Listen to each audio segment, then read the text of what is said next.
Hey guys, welcome to another episode of Genuine Chit-Chat. This week, I'm joined by Tony Farina.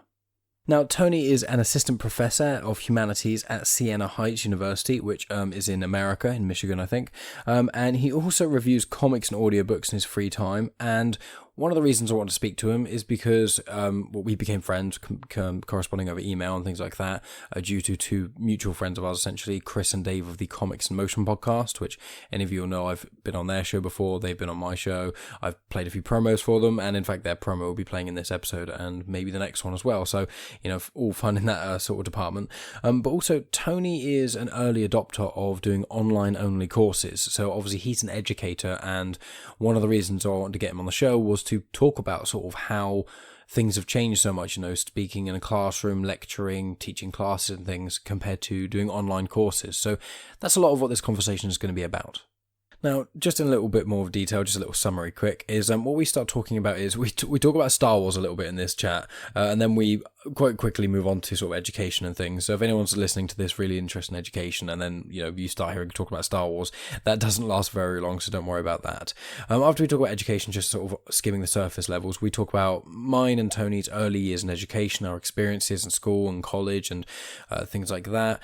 We then talk about sort of not knowing about one's future career path, how I never knew my career path, and I still maybe don't even fully, but whereas Tony had a much more better idea of what he wanted to be. We talk about that. We speak about sort of how America works, sort of in colleges and with degrees and things like that. Why Tony believes that education is a very valuable thing. I don't necessarily disagree with him in this stance, but we talk about that in quite an in-depth way. As well as talking about people, who should pursue something they're passionate about. Don't just go into education just being like, these 4 things are good for jobs. One should always try and strive for something that one is passionate about. So we speak about that quite a lot as well. And we do talk about the online courses being different from lectures and things. And then that's kind of where I stop it, because this was a great chat, but there wasn't a clear place to sort of stop it. So I've kind of, part 2 will be continuing the chat. So as I'll talk at the end about what's to come in part 2 and things like that, but the conversation does continue straight on. Now, before the chat gets started, there'll be a quick promo, as I said slightly earlier, for the Comics in Motion podcast. It's a new promo of theirs. I played one of their old ones quite a while ago. I've been on their show before, they've been on mine, and we're planning on doing future collaborations and things, so it's a good chance to give them another shout out. It's one of my favourite movie podcasts. They're great. They're a lot of fun to hear talk. It's a bit different to standard movie podcasts where they just purely review the film. They talk about the comics. They talk about loads of other things, like a good amount of sort of still related tangents and things like that. But yeah, I really go check out Comics in Motion. It's an absolutely fantastic podcast, and they've also got another podcast out called The VHS Strikes Back, which is a lot more about retro films than just comic book films, so they're a bit more open with that sort of thing. But yeah, I'll be hopefully doing collaborations with them going forward, especially with Star Wars coming out and things, Star Wars Episode 9 coming out and things, so that all kind of, I'll have more details on that later. Anyway, guys, I really appreciate anyone tuning in, liking on all the social media channels, sharing, spreading via word of mouth. All those things are hugely, hugely appreciated. And all the links are in the description or the show notes or whatever, or you can just search for Genuine Chit-Chat and you'll be able to find it. So, thanks as always for listening, guys, and I'll be back at the end straight after the promo and the chat with Tony. We are Comics in Motion. I'm Dave, the comic nerd. And I'm Chris, the TV and movie geek. You can download our show from your favourite podcast catcher. We review TV shows and movies that are based on comic books. So if you can come along and join in the fun, that'd be super.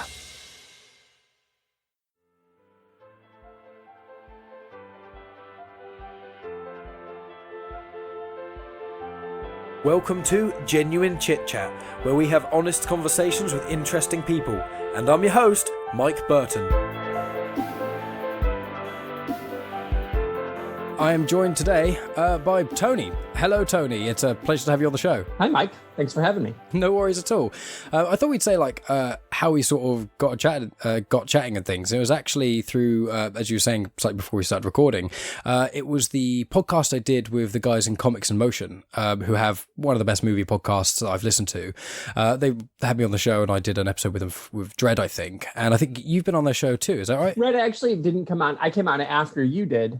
I heard you on there. I've been listening to them for a while. I'm the one who convinced them to do the Speed Racer episode, which is how I got in touch with them in the first place, which they kind of hated, which was fine. And then, so I had a chat. I emailed Chris and explained why I loved Speed Racer. And And so we just kind of stayed in touch. And then I heard you on the show. And so then I loved what you had to say. So I listened to your show. And then I just kind of mentioned something to them, or mentioned something to you about, hey, I'm a teacher. Wouldn't that be fun? And so it just kind of worked out organically from there. And so I've actually been on their show twice now. We reviewed Tank Girl, which was a crossover episode for their VHS Strikes Back.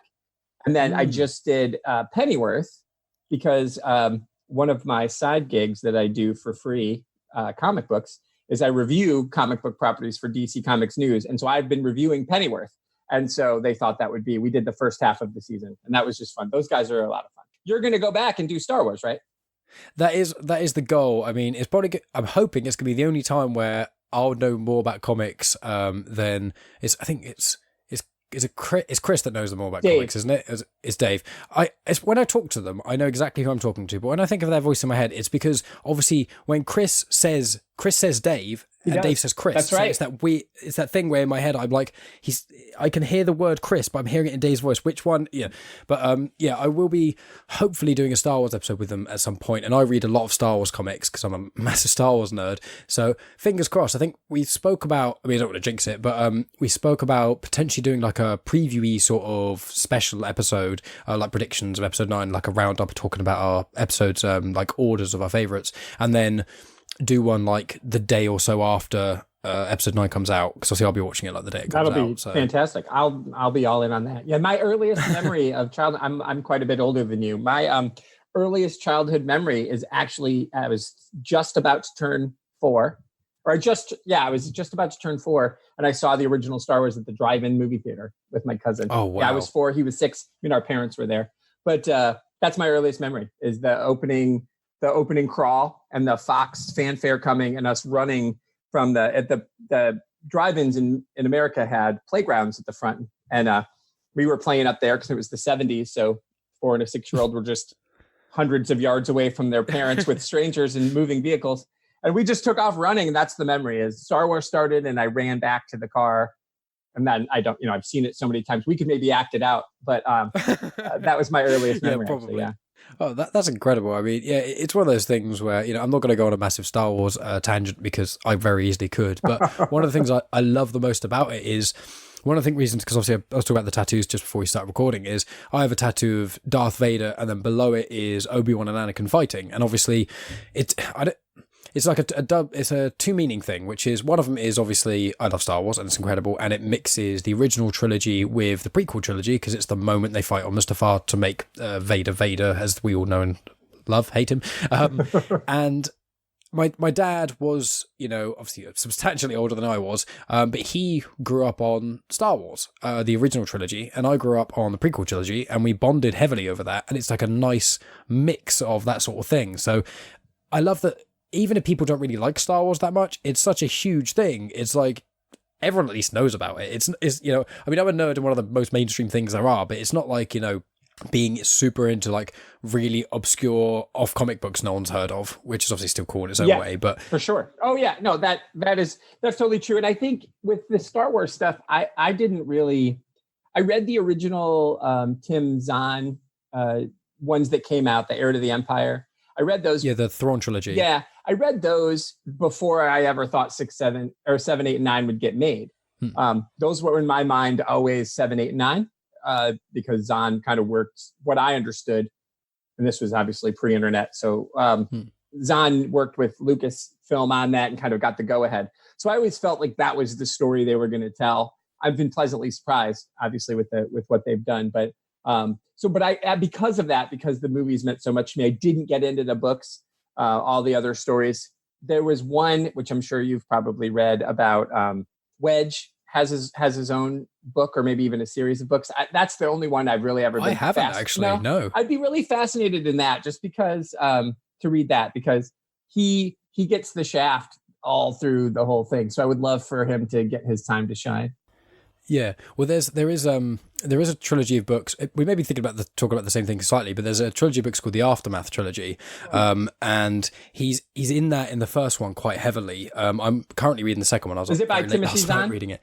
No. Timothy Zahn's new stuff is the actual Thrawn trilogy is literally called Thrawn. Oh no, Thrawn. these are way. This was way back in the. Oh, so you're talking about Legends time? Oh, yeah, I'm talking before the prequels even came out. I see. Is Timothy's. I thought they were called the Heir to the Empire, maybe. I think they are. I think they were the first ones to feature Thrawn. So I think it's like now that there's a new Thrawn trilogy, people refer to as the Empire. Got it. That makes sense. Yeah, it's one of those things with Star Wars quite funny with like Legends and canon, and anyone who doesn't know about Star Wars is like, what the hell are they? What the hell are they talking about? Yeah, right. Exactly. But anyway, moving swiftly off of Star Wars because I will get stuck in a rabbit hole there. Sure. So going back to sort of your childhood thing, obviously one of the reasons kind of sparked the conversation between us, and one of the reasons we said about you coming on the show was you have a very interesting not only perspective but also experience in education and things. So before we kind of delve deep into that at its moment, I want to kind of go back and just be like, when you were a kid, what do you want to do with your life, and then also and then how did it kind of progress, and what did you choose for like high school and then college, and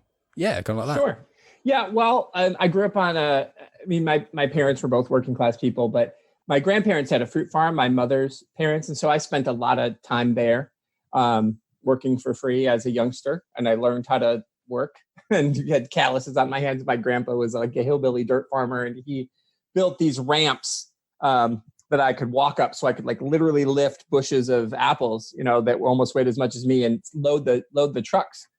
So we could take them to the fruit market. I mean, that was my life. Most summers, most weekends. That was kind of, I didn't want to do that. I mean, my grandpa said pretty early on to me, he's like, well, there's only two things worth doing. You should either be a farmer or you should be a teacher. Being a farmer sucked. I knew that at a pretty young age. So that was always kind of in my head that, well, I'll do that. And I always was a reader. I could read when I was really young. I actually was a whole word reader, which makes me not the best speller. Because my vocab, like I could just see the word, I'd read the word, I'd recognize the word, then I could see it in the next book. So I read a lot. Always have just kind of been that way. Started reading comics too in middle school. And all of those things like writing comics, and those were always things I wanted to do, anything to do with language. But that teacher thing was just kind of always there as something that I think I could do. And oddly enough, it was an assignment that my 7th grade teacher gave me. So I was 12. We were reading Great Expectations. I had already read it, which I was the only 12-year-old who had already read Great Expectations. And my class, they hated it. And I'm not a big Dickens fan, to be fair. Sorry, England, national hero. It's fine. Yeah.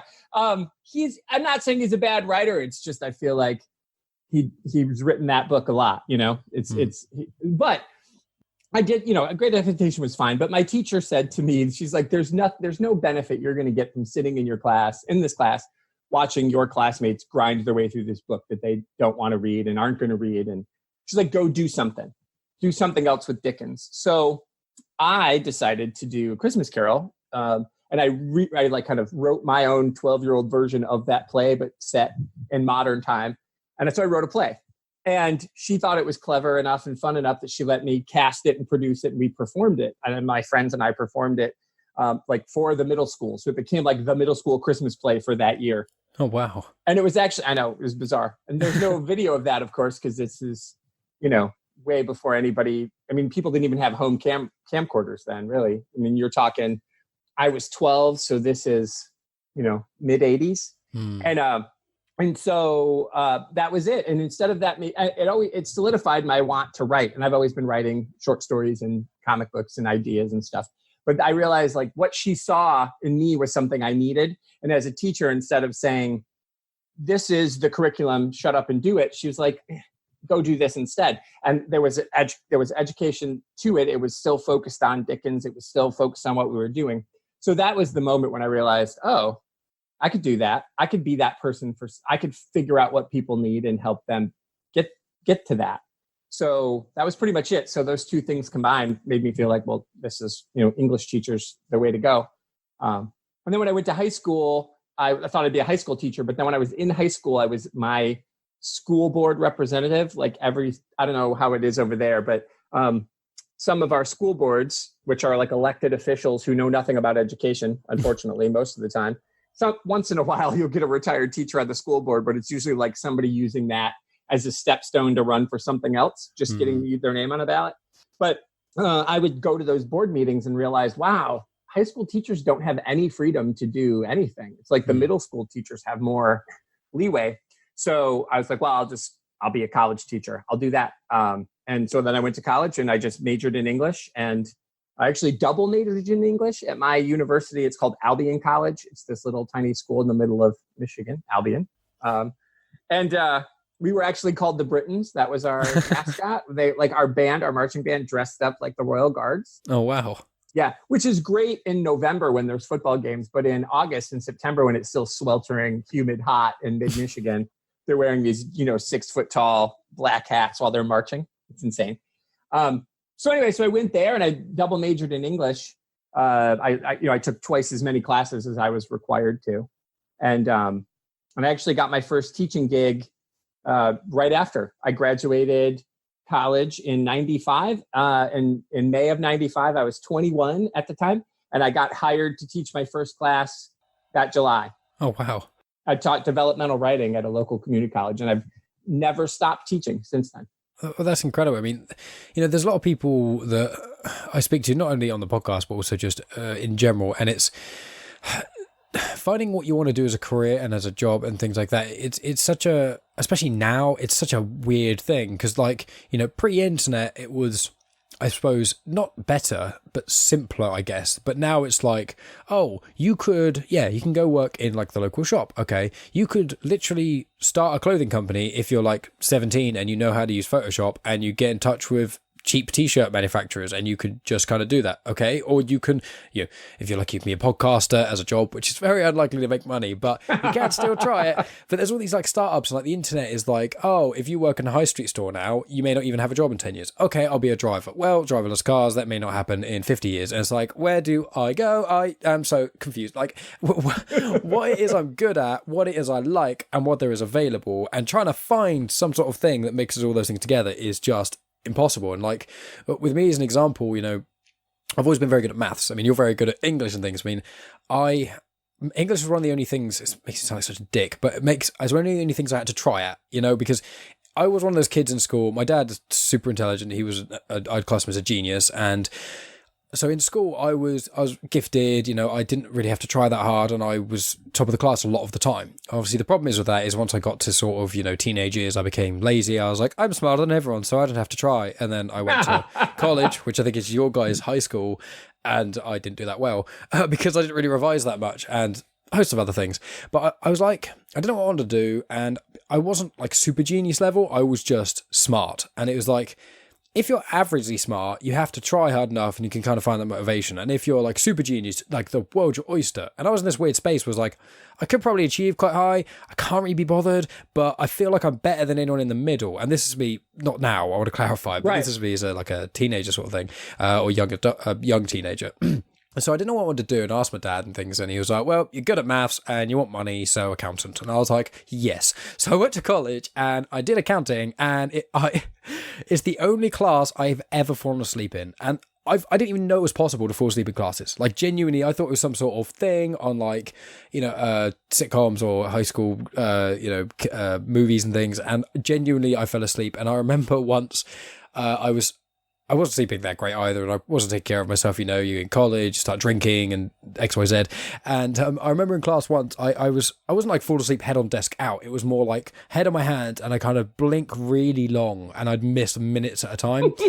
And I remember once specifically, one of my best mates, Bradley, he was in the class with me, and I remember sat there, and I did a really long blink, and then as I opened my eyes and everything kind of tuned in, I heard him go, and that is the only thing you need to know to pass accounting. And I was like, fuck, what do I do now?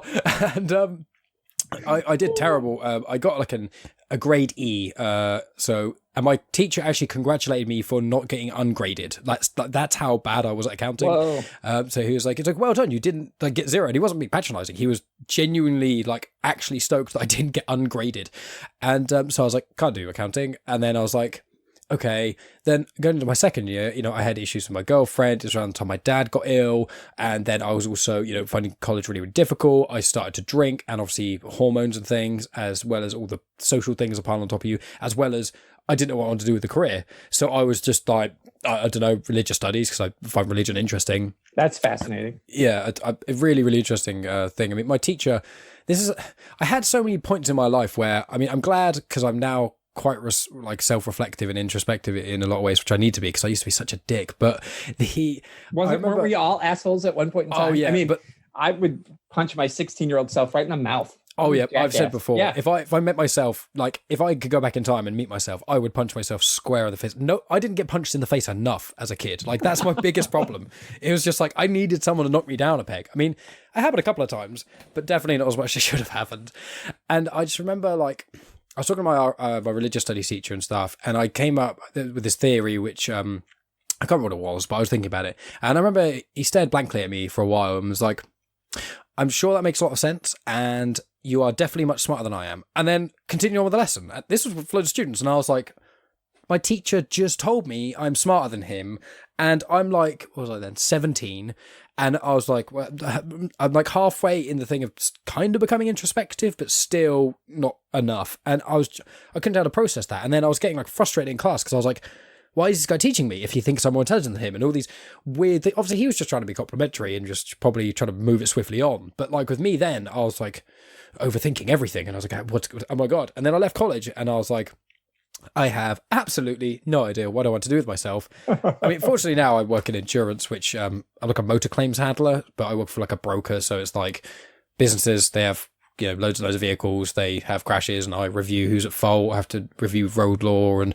work out who's at fault, speak to people who tell them that they're wrong, and then have them yell at me. But it's a really good job. I actually really like it. But when I was young, trying to figure out what I want to do, the problem is with me is I don't have one thing I'm really good at. I've always been quite gifted at maths in general, but there's not one thing that I've always been super passionate about. And there's never been that big thing. I was one of those kids that every day, if you asked me what my job was going to be, it would be something different every day. It's I want to be an astronaut. No, I want to be a scientist. No, I don't. I want to be a artist.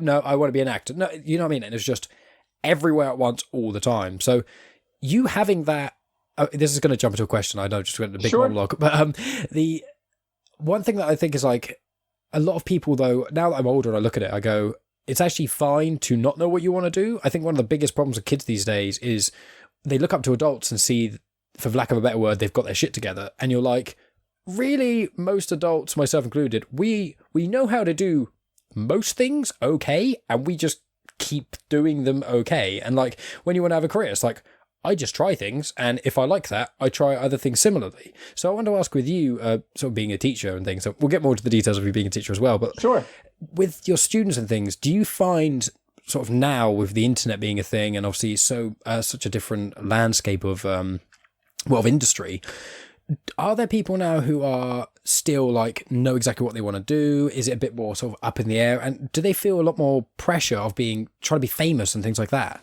Well, I think so currently I teach exclusively online. And so most of my students are what we call adult learners. I know that term is touchy, because if you're at university in America, you're over 18, you're an adult. But when we say adult learners, we mean non-traditional learners, folks who are firefighters and police officers and ASL, American Sign Language interpreters, and they're coming back to get a bachelor's degree, a 4-year degree. They have a 2-year degree from a smaller college somewhere. So I have a lot of those folks. And so, of course, the majority of my students currently definitely don't, because they're 35 or 50 or whatever coming back. I had one student who was in his 90s. Oh, wow. Come back. Yeah, he was a pretty cool guy.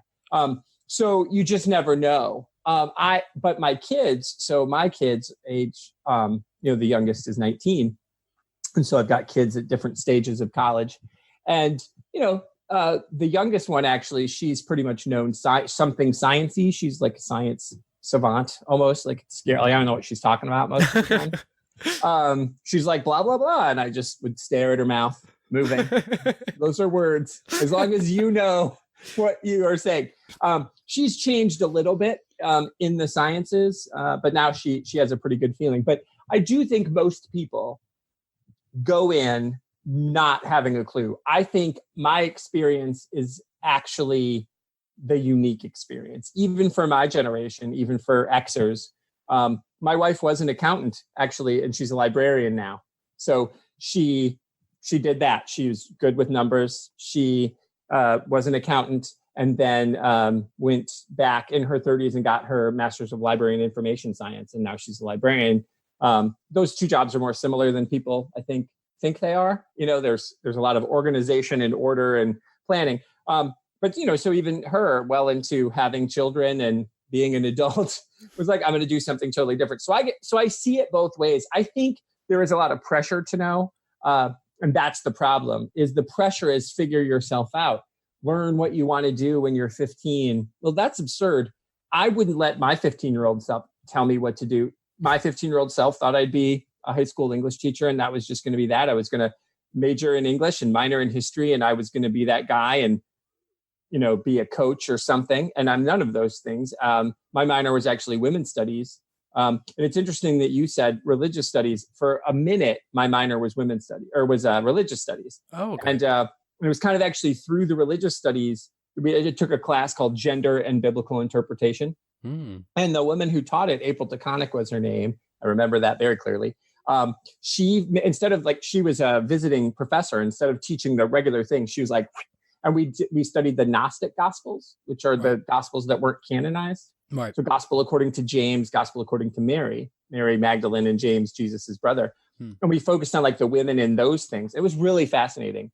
But then that counted as a women's studies degree. And I just towards a women's studies minor. And I saw, I took this literature class, and I took this interdisciplinary studies class, and I took this literary theory class. So all of those actually added up to this women's studies minor. Not only I had to take feminist theory, and that was it. And I was going to have that. So I just made that switch. So I think even though I knew I wanted to teach, I still changed along the way. I thought I'd be a high school teacher. And then I was like, I'll be a college teacher. And I wasn't even a full-time college professor with working at one place until 17 years. I was a part-time teacher doing other jobs like construction work and retail and sales and anything that I could do to pay the bills. But I taught nonstop. I would teach one semester, I'd teach one class, and another semester I'd teach two. And then some. So even me, as somebody who knew what I wanted to do when I was 12, that's changed. So I think that's a bad bill of sale when you're told decide what you want to do at 15. You shouldn't. Yeah. It's one of those things where I think there should be, when I was in college, for clarity to American listeners, college in England is the equivalent of high school over there, and your college is our university, just in case when I'm obviously not, that's going to be the only time I explain this in this podcast. So if people hear me talk about college and they think the age is off, that's why. Yeah. When I was in college, everyone, all the teachers and administrators and stuff like that, it was all about this thing called the UCAS system. It's getting points to get you into university, basically. And they would harp on about it so much, all the time. And I was like, I don't want to go to university. And they're like, no, but okay, but genuinely, what you're going to do? You're going to go to university, aren't you? It's like, no, I don't really want to. And they're like, there were days specifically put aside for you to just do your UCAS forms. And I remember sitting in there with my arms crossed, and they were like, you need to do it. And I was like, you can't force me to do this, and I am refusing to, because I know for absolute fact I don't want to be in education anymore, because I'm just done with people who have more knowledge than me treating me like I'm less of a person. Not all teachers do that. I want to clarify. I had a lot of amazing teachers, but there were teachers, like there are people in every profession that you have an even tiny iota of power, that basically go, I'm a security guard. I control who comes in and out of this place. Therefore, I am better than everyone. It's like, no, that was me when I was, 12 with a stick or something. And it's like, I didn't like that. You did that voice too. This is what a security guard sounds like. This is how security guards talk all the time. Yeah, I didn't know very many security guards, clearly. But, everyone was pushing about university, and I was always saying to them, they're like, what do you want to do when you're older? And I was like, I do not know. That's why I can't commit to going to university. And in England, the year that my generation started going to university, the government cut loads of funding to universities, so all of them put their prices up. So instead of it being averaging like £3,000 a year, which I think in American dollars now, I think yours is like $1.3 to the pound ish. So it's like at a third. Now it is. Now it is. Back then it was like 1.5. So at that time it was like $4,500 for you guys per year. You normally go for 3 years, and then plus, if you live and you need to get more money from the government and stuff, and then you pay back slowly over time and stuff. But like in my generation, we were the first year for them to go $9,000. So it would cost you the amount for 3 years in 1 year minimum. And then I was like, well, now I definitely don't know what I want to do. So now I've got potentially 27 plus grand of debt over my head with a decision I don't know what I want to do, with people putting pressure on me. And I was just like, I don't know. So, I did an apprenticeship, which I'm really happy about. But it's one of those things where, I don't know how the solution would be. I don't know if you have an insight into this, but when you're young, you have to make, what do you want to take when you're in high school? What do you want to take when you're in college? What do you want to take? The sort of, you have to do English, maths and science, I think, in most places, but you can choose the sort of other stuff, vocational things. It's like, they're quite big decisions, but they don't put enough emphasis on, you choose these, you should choose things you like, because then you know what you can do for long periods of time, rather than doing, this makes lots of money, or this will make you successful. If people told me that, I'd have just done, I did psychology, which is like a side thing. Psychology and media were my things of just, these things are kind of fun, I want to do these. I did business and accounting for business and accounting, my job. And then I enjoyed media and psychology infinitely more. And now I'm like, if someone had said to me a little bit more, do something you enjoy, and then within that, you can take elements out of what you enjoy of these things and get a job that is financially viable and realistic with elements you like, and you can keep hobbies going. But they never really did that with me very much. You know what I mean? Yeah, no, and I think there is, unfortunately, so there's this pressure of success, and the high schools are measured in our country, at least, based on standardized tests, and so how the students do on those standardized tests matter. So then you teach to the test, the kids do really well on the test, but then they're really good at test taking, and they're not really good at like problem solving. So no, I'm a firm believer that I think going straight into college, university, right after high school is a good idea if even if you don't know what you want to do, if you go in and treat your first year as just what you described.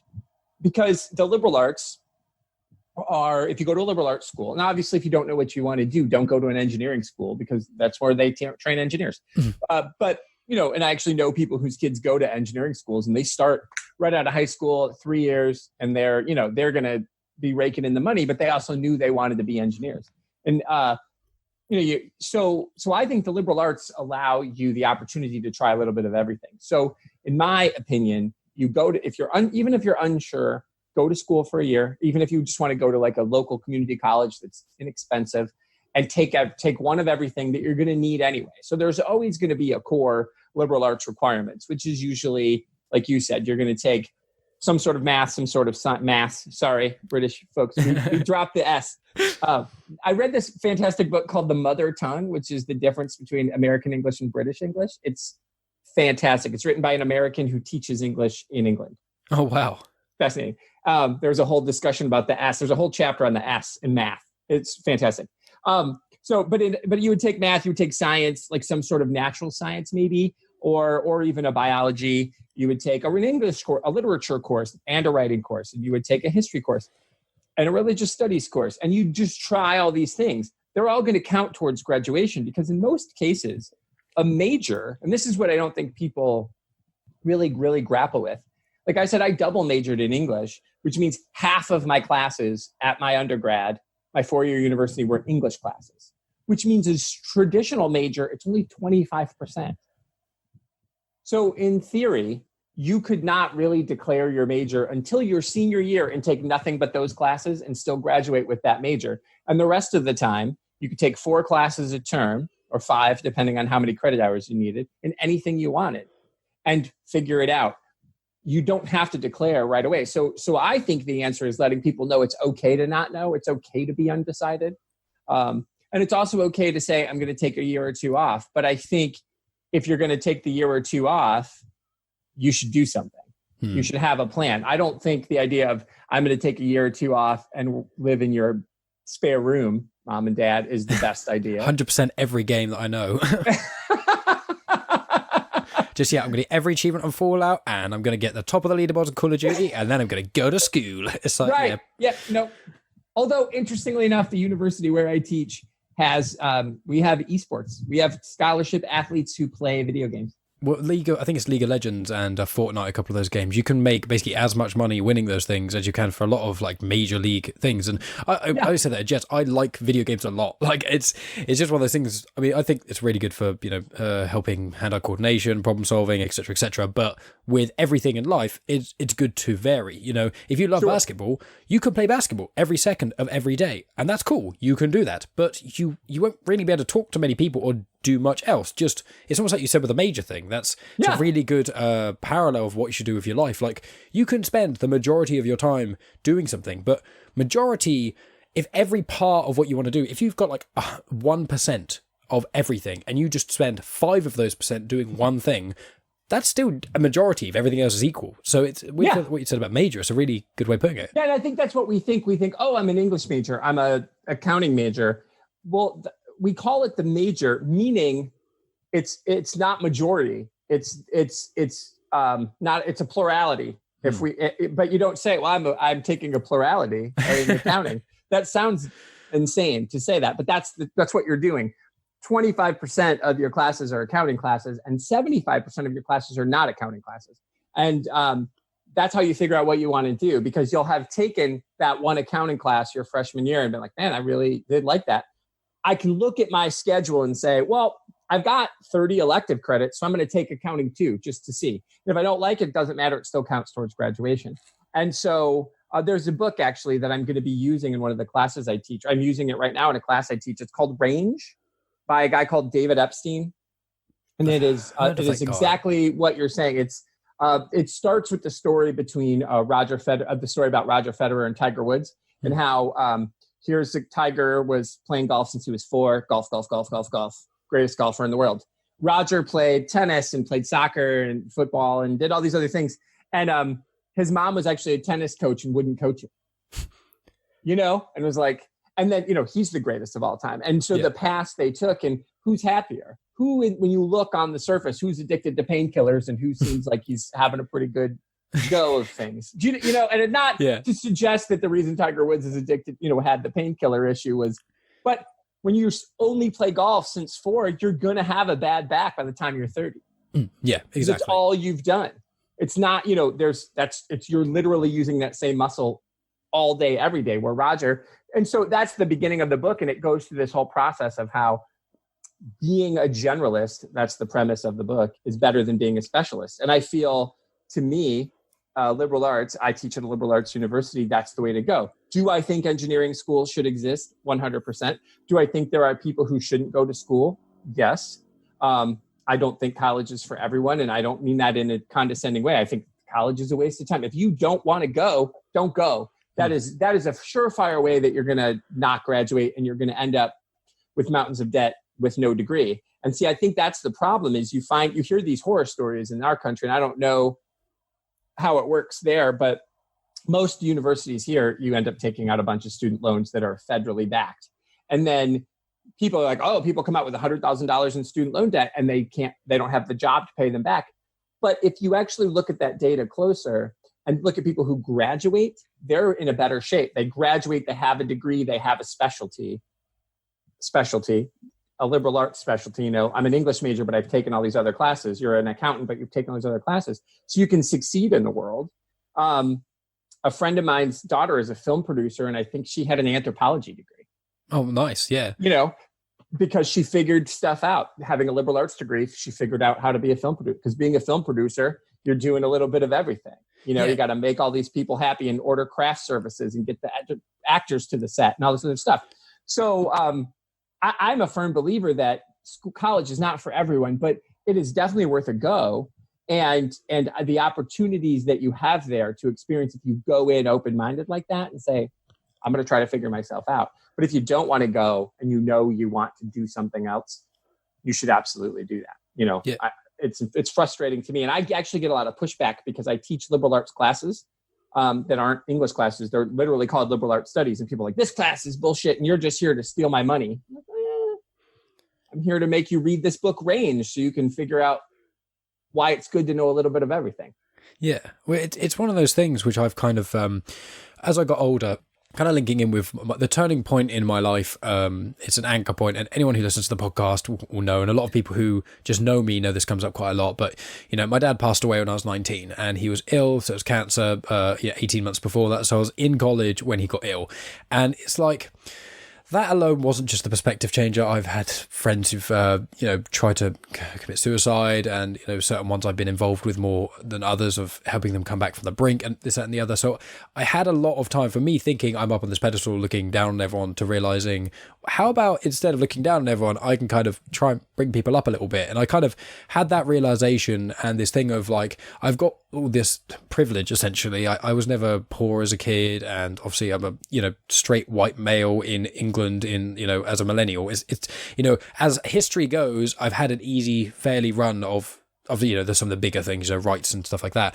But like, one thing that was the biggest turning point in my life, I used to be a really fussy eater as well, was just being like, oh, I hate all that food. Okay, but why don't you just try it, even though thinking that you hate it before you kind of try it? And it was like, no, but I know I'm going to hate it. It's like, okay, that's fine, but you don't until you do it. And there's so many things that people do that they think, I'm going to hate that. Oh, I hate nerdy things. I'm never going to watch Star Wars. Or I hate, I hate fantasy and Lord of the Rings. I'm never going to watch Game of Thrones. I hate video games because I don't like Call of Duty. And all these, you make these big, I mean, I'm guilty of it myself, everyone is, but it's like, when I kind of went, you know what, I'm just going to try stuff and just, if you 99% of the time you can try something, and even if you don't like it, you can reverse it. Like, I mean, tattoo is one of the only things I can think of which you can't, but if you get a really small tattoo somewhere no one can see, you get it and you're like, tattoos aren't for me, then no one ever really has to know, and no one really cares, And it's with music, I'm always willing to try to listen to new music, because you never know when you're going to find a gem.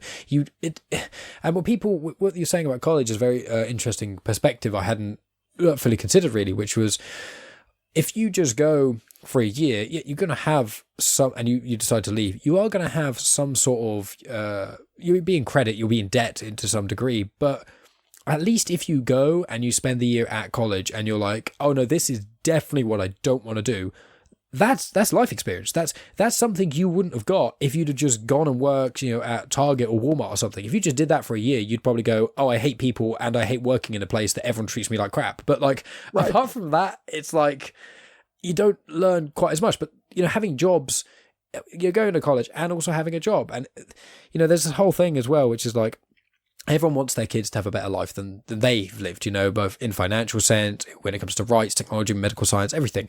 But also, you don't want to raise a kid who's never had to struggle. So you have to have the right amount of struggle in the right ways, or the right amount of challenges, more so better than struggle, because then that develops character. I've said several times before, struggle breeds character. And it's not always pleasant. Some of the most horrendous stuff that happens to someone changes them for the better. And that doesn't mean, let's go around and do horrible stuff to people because it would make them a better person. It's more so, if you're willing to take the plunge and you're willing to do something like college and you're worried about the things, if you're really, really sure you're not going to like it, like 100%, it's nothing ticking my boxes, then don't force yourself. But like most things, people aren't 100% on. So it's worth just trying, Yeah. And that's the thing. I feel like it is worth trying. And again, I don't know the process there, but so we have different tiers of universities. So there's community college, which are generally, there's a ton around. They're going to be 2 years. Sometimes they'll be 4 years. A lot of times there's professional degrees. So oddly enough, nursing, which I think is one of the hardest degrees in the world, is a 2-year degree, which blows my mind that they can learn that much stuff, and how gifted a nurse is in 2 years. It makes my head explode to think. Nurses are one of the most underrated jobs in the whole unbelievable. Yeah. And then we actually, at my university, which is a small liberal arts private university called Siena Heights University, and we have an RN to BSN. So we get our RN students to come back, and then they get a BSN. And now we're having a Master of Science in Nursing for people who want to go on and teach, because you have to have at least a master's degree, 2 years post-bachelor's, to be able to teach and at a university in America. So, but most community colleges, they'll have associate of arts or associates of science. And so you could get an associates in accounting. A lot of times you just take classes, and that with the idea that you're going to transfer that's where a lot of our students at Siena Heights come from. We have agreements with local community colleges around where we are in Michigan. where the student from the local community college will do 2 or 3 years there, and then they'll transfer to us and finish the degree. And the price point, because a lot of the community colleges are public, so they're really low. You could take a class for, $700 or less per class for 3 credits. And so you can get it, that's worth just trying. And if you are 100% unsure, just go take one class, pay cash, you're working, just go say, I'm going to go take a writing class. I'm going to go take a literature class. I'm going to take history I don't know anything about European history, so I'm going to take a European history class.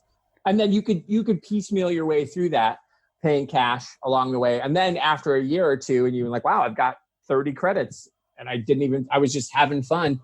Now I could go. I think it's worth doing. I don't necessarily think you should just go just because it's what everybody has done. And I'm the first person, I went to university. I have multiple degrees. I'm finishing up another one now. And I would tell people all the time, like this is not for everybody. If you don't want to go, absolutely, you're right. I think it's worth trying. And if you don't try, then at least be curious. The thing that frustrates me and my colleagues, I think the most, is when students are not curious and they come in. So it's not compulsory. Like here, you have to go. It's legally, you have to go to high school till you're 16. Most people graduate, or at least get a GED and get that, because without that, it really hurts your chances of getting a job anywhere. Without at least a GED, graduate equivalency degree, it's called. But so you do those things, and you're choosing to be at school, and then you're complaining about the assignment. That gets frustrating to me, because it's like you've made the choice to come. Like you want to be here. So if you're not naturally curious, why are you here? That's the only frustration I think I have with my job from my students. Because I love my job, is when they are like really mad about some assignment I gave them and think I'm being capricious. And I was like, it may seem that way to you, but you chose to come here. So I have to do a good job. If I'm flippant about it and be like, we're just a degree mill, come and pay your $3,000 for your class and you'll get an A. Well, that's not okay.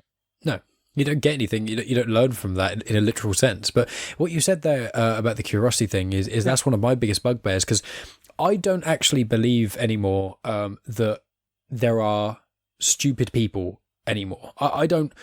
What I feel about it is there are people who are they have better abilities in a standard cognitive sense. Some people are a bit better at math, some people are better at spelling, etc.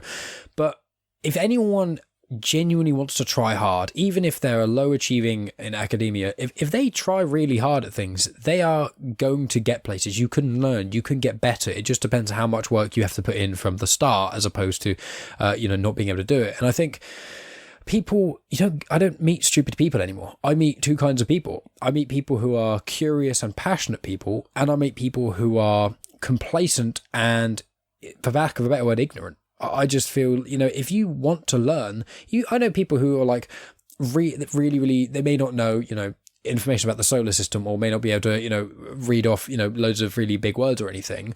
But because they've got that curiosity, if they go somewhere that's interesting to them, or they have this little passion, this gleam in their eye, which is my favorite thing about humans, I'd say in the whole world, is when you talk to someone about something and they're passionate and you see their eyes light up and they get excited talking about it, and they kind of, I love that. And that's curiosity. That's a human curiosity, that part of you that's like, let's just find stuff out. When you let a toddler loose anywhere, they'll just run in any direction. And that's what I love about it, I do. And I feel, I tell my students that all the time. So, I don't know what to write a persuasive essay about. I don't know what to write an information essay about. Well, I always say, what do you like?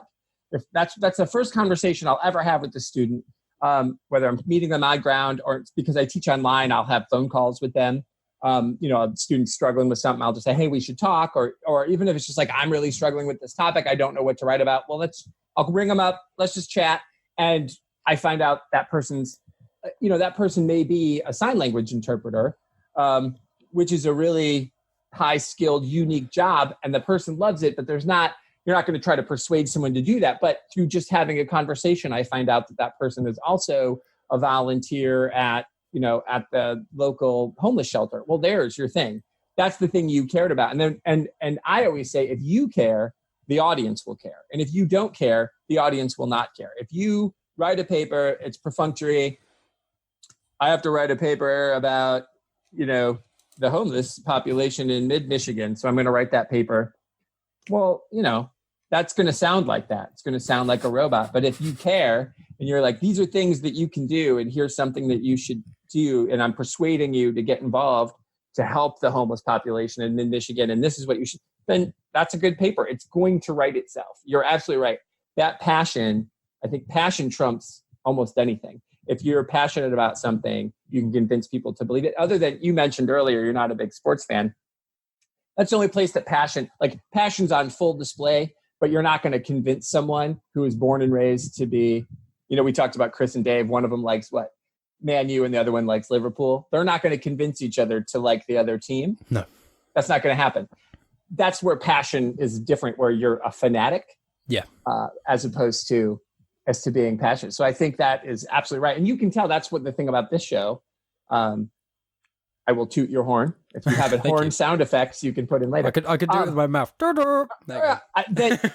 That's what we were talking about before the show, though. You are genuine. I mean, your name of your show is spot on. You're genuinely interested to just talk to anybody. And you have no idea where the conversation's going to go. That guy, Goff, the filmmaker, pretty fascinating talks. No idea about any of that stuff until I listened to it. But because he cared and you let him talk about it, it was good for me to listen to. And, now I know he exists and I wouldn't have otherwise. Yeah. He reached out to me because he reached out to me. There's another podcast that I know. I think it's either, I always get the two confused. It's either American Slacker or it's Two Dudes on a Porch. Both are great podcasts, but I'll have to check them out. Great names.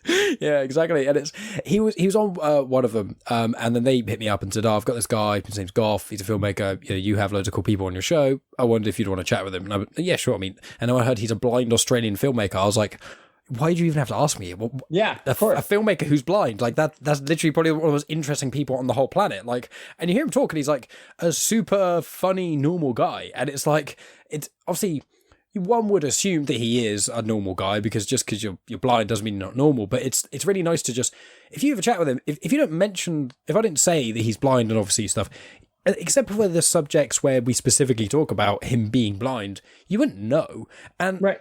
You find out all these other things he's super passionate about, and we were talking about Book of Mormon in one of the most recent ones, and we were just having a great time laughing about Book of Mormon and all this kind of great comedy, and it's it's really great. Just, even if I like talking to people on video chat because you can see them, and obviously it makes it a bit easier when I can tell someone wants to chime in and say something, etc. But when it's only video, when it's only audio, you can still hear it. You can still, and when I ask the right question, and then you can kind of almost hear them take their brain take a big inhale. It's like, yes, blah, blah, blah. And it's like, yes, that's what I love about it, Yeah. Well, and it's funny too, because one of the things that because I'm totally online now, and I've been totally online for 7 years. I don't live in Michigan anymore, but I work there. And which is also amazing, by the way, to be able to do, because that's the best thing about the internet, right? Is that it has made the world smaller that way. We're talking, we wouldn't have met without the internet. 100%.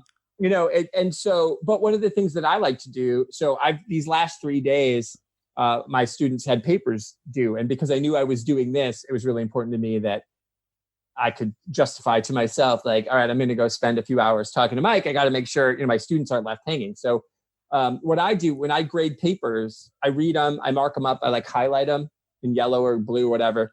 And then I have a program called Snagit that I turn it on, and they see their paper and they hear my voice.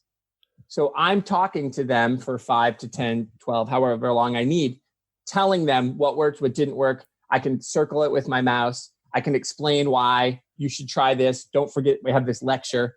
And then they hear that I'm involved, that I'm a person, because it's really easy to forget that. I've had students who live in Johannesburg. I've had students who live in New Zealand, in Hawaii.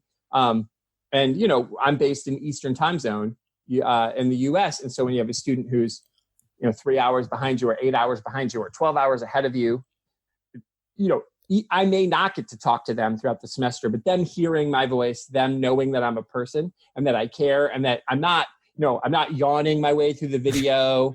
I don't script it. So sometimes I say, or I'll repeat myself. And at the end of each video, I usually try to remember what I said. But if it's a really long one, I may forget the summary at the end, and they hear me know that I'm a person trying to be communicative with them. And so I think that's that personal connection. And then they know that I care about my job.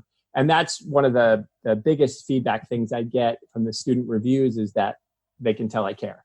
Even if they hated my class, even if they're like, oh my God, I can't believe advanced expository writing sucked that much, but Tony cared, you know, you know that I wasn't trying to fleece them in any way, shape or form. And that to me is the most fun about the job, is getting those notes back. Like, wow, thanks for taking the time to make that video. Well, I want to ask about your sort of online course and things, and Sure. how obviously this is a thing that some of the other podcasters I listen to and things. Obviously, Joe Rogan's one of the big ones. He has had people on, and they've spoken. I think Brett Weinstein. I think he started doing it quite a lot because there's a big controversy that happened with him.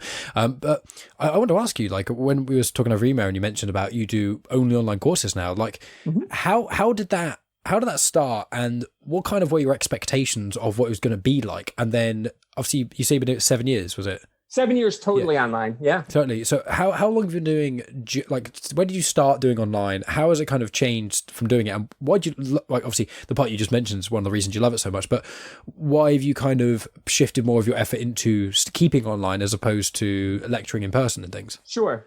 Well, so when I first started, you know, the internet was just a baby. And when I was in college as an undergrad, the internet, it did exist, but it existed in America anyway for universities only. So we could connect to other people at different universities who had the internet. So I went to this small college called Albion. My cousin went to a school called Western Michigan University, which is in West Michigan. Shocker there. No, spoiler alert there. And he had email, and so did I. So that was a cool thing. We could send each other messages for free. And we didn't have computers in our room. You had to go to an old dial-up computer lab.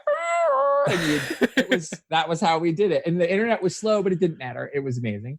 And then from that time, so I graduated in 95 and I started teaching right away in a community college in 96. And between 96 and 2000, everything changed for universities. The access to the internet existed. And so at that time, no one where I was working was thinking, let's put courses all the way online. But what you could do is somebody misses a lecture, you could send them the notes via email, like before they came to class. They didn't have to solely rely on, you should ask your friend, who's sitting in class, get the notes from them. So I think it started that way.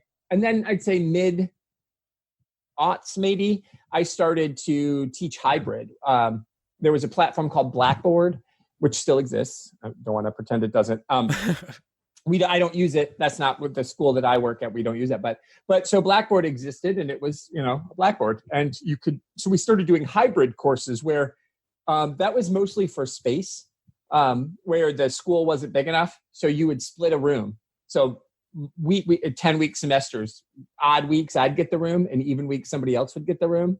And then the other weeks we'd have online discussions, and it would be, they could submit their homework, but then you could also have online discussion boards where you'd ask the stuff that you would do in class, you would do online. So I got trained and became online certified. I'd say maybe as early as 2004. And then I started working full-time at a community college, and they asked me to start because I had all that hybrid experience. So they wanted me to teach some hybrids, and then they wanted me to teach some online stuff. And in that time, right around the time when I was leaving that other place where I work now, Siena Heights University hired me as an adjunct. And so an adjunct is essentially you teach the class at a discounted rate. Your only responsibility is to teach. You don't have to advise. You don't have to go to meetings. You don't have to serve on committees. You show up, you teach, and you leave, and that's all you do. You're just there for the student. So I was adjuncting totally online there because our university has been doing online for a long time. We're actually nationally ranked, like in the top 25 by U.S. News and World Report. And we're like, I think, and I'm going to say this wrong and then I'll get in trouble, but I think we're third in the country in student engagement, which to me is the best number. Mm-hmm. The student, if you're ranked really high in student engagement online, that means you have instructors who want the students to know that you're a people. So that was the easy transition. And then it's just kind of where we're going. And there aren't a lot of instructors. There are more now, but at the time, 15 years ago, there weren't a lot of instructors who wanted to do it. They kept saying, no, if you're not in the classroom with the person, you're not going to reach that person. But introverts thrive online and extroverts don't notice. You've been in a classroom, you meet 3 hours a week, say, you've got 25 people in the room. You have 3 hours to be in the room. So that's to teach your lesson, give your lecture, and have discussion. Of those 25 people, 8 of them are going to talk. The other, the rest of them aren't going to say a word. And you've got 13 people who are like, I don't even know if the teacher knows my name. But online, you can't hide. Everybody's required to participate. Everyone's opinion matters. The removal of that time frame is the great equalizer. So I require my students to post a certain number of times on a certain number of days. So it's three days, 5 times. So that essentially means I post a discussion question. They have to respond to that. That's one. And then on 2 other days, they have to go in and respond to me again in a follow-up, and 3 of their classmates and engage. And a lot of people I'll have students who'll post 20 times in a week. I respond to every student twice per week. So if I've got 20 students, I'm posting 40 times in that class every week. There's 0% chance I could have done that in a face-to-face classroom. So to me, the move to online has given me the part of what I love about teaching is that reaching that person, going back to that original story where the teacher knew what I needed, I can figure out what the student needs because they have to write their discussions. I can see when they're struggling. I can email them and say, look, in discussion, you're not doing your citations or you're not capitalizing. You're clearly not proofreading. Take your time, whatever. And online, on ground, I couldn't do those things. So I just think it's a different level of engagement. And because while I'm chatty, I really do like being by myself. I'm okay with that. Like I was in a punk band in college. I'm not afraid to be in front of people. I could stand in front of a room and lecture. But I'm okay being alone. And so I think that's part of it too. Not everybody is. So it takes the right kind of person. But I feel my connection with my students, I know my students better now, having never seen their faces, than I think I did some having spent, 30 hours with them in a classroom somewhere.